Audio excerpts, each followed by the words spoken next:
بھائی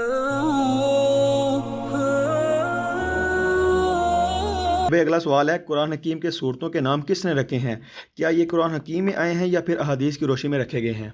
دیکھیں جی، اجماع امت ہے اس بات پہ کہ قرآن حکیم کے جو نام ہیں یہ اللہ تعالیٰ نے اپنے محبوب صلی اللہ علیہ وآلہ وسلم کو سکھائے اور آپ نے اپنی امت کو سکھائے۔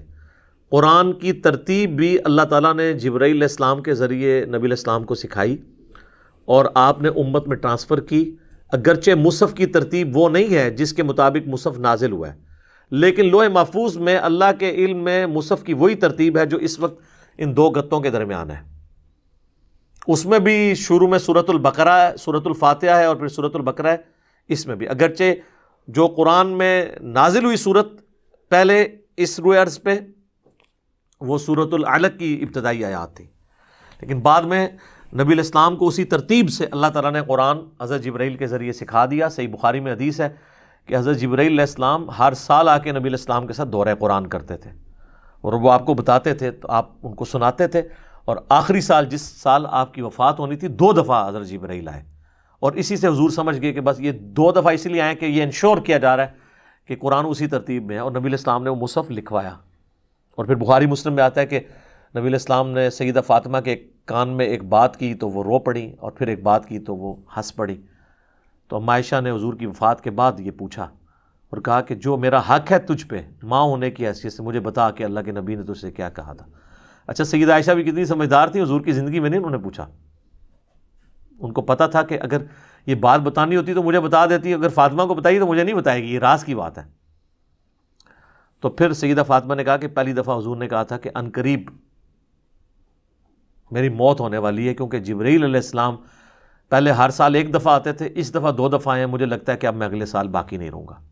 تو اس پہ میں رو پڑی، اور پھر آپ نے فرمایا کہ میرے اہل البیت میں سب سے پہلے میرے مرنے کے بعد تم مجھے آ کے ملو گی، 6 مہینے بعد فوت ہوگی، اور کیا تم اس پہ خوش نہیں کہ تم جنتی عورتوں کی سردار ہو؟ تو اس پہ میں مسکرا پڑی۔ تو نبی علیہ السلام وہی لکھواتے تھے، کاؤنٹر ویریفائی کرتے تھے، سنتے تھے، اور پھر اس طریقے سے یہ سلسلہ چلتا تھا آگے۔ تو اسی میں آپ علیہ السلام نے صورتوں کے نام بھی تجویز کیے اللہ کے بتانے پر۔ احادیث میں تو نام موجود ہیں، لیکن حدیث کا محتاج نہیں ہے یہ مصحف قرآن کے ناموں اور صورتوں کے ناموں کو ڈیٹیکٹ کرنے کے لیے، کیونکہ جتنی بھی صورتیں ہیں نا جی، ان کے جو نام ہیں نا وہ ان صورتوں کے اندر موجود ہیں۔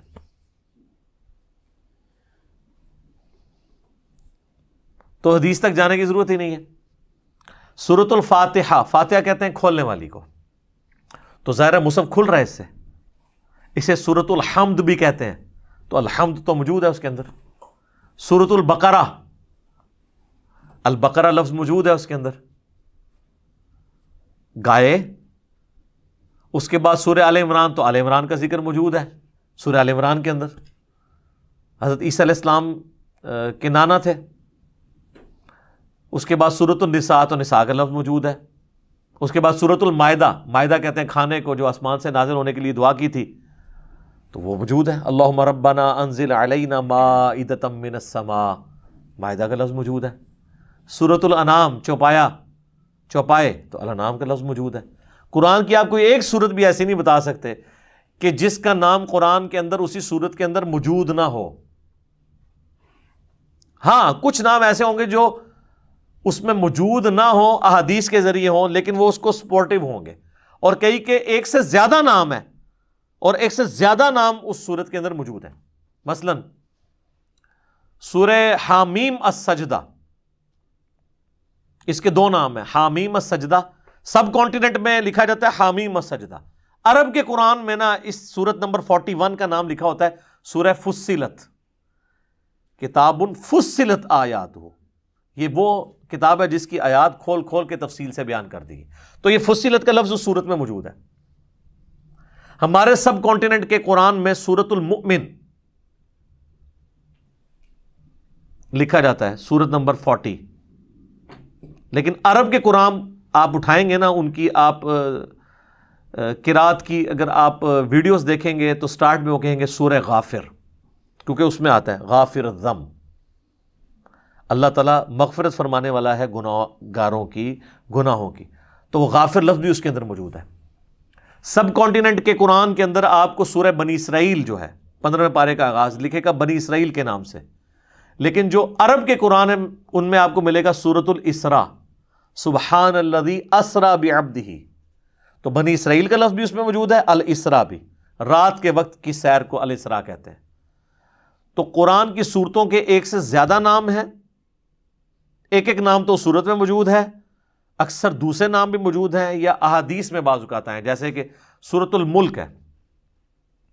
ابو داؤد و ترمذی میں حدیث ہے قرآن میں 30 آیات کی ایسی سورت ہے جو اللہ سے جھگڑا کرے گی اور اپنے حامل کو بخشوا لے گی۔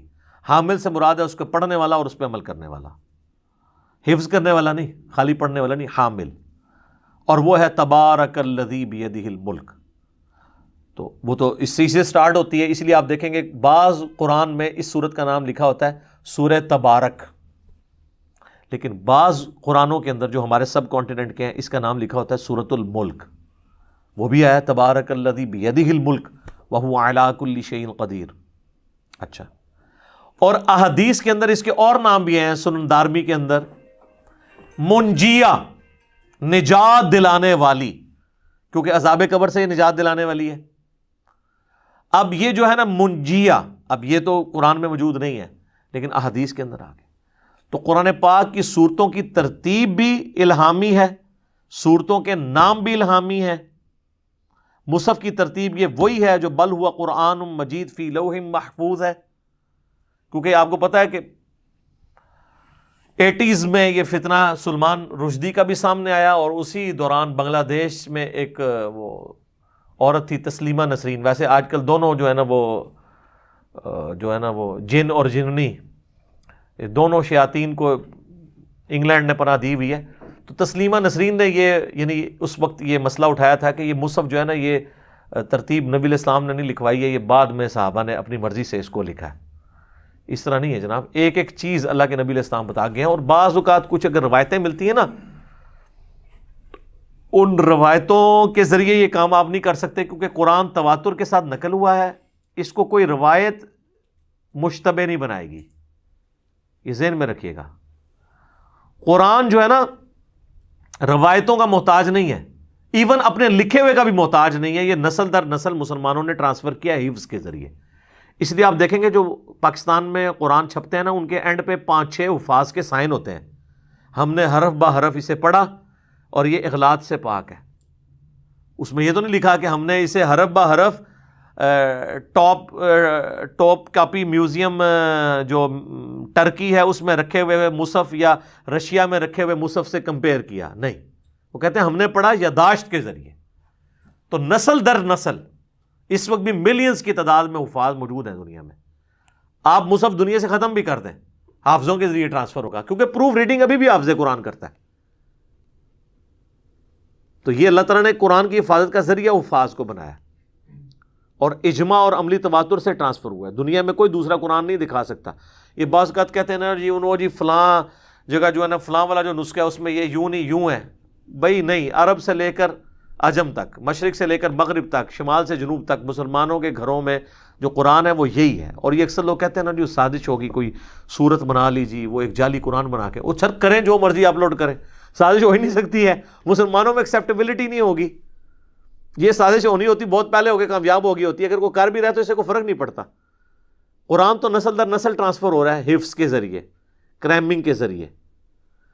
تو اللہ تعالیٰ نے اس کی حفاظت کا ذمہ لیا ہے، انا نحن نزلنا الذکر وانا لہ لحافظون، بے شک الذکر، اس یاد دہانی کو، اس قرآن کو ہم نے نازل کیا، ہم ہی اس کی حفاظت کرنے والے ہیں۔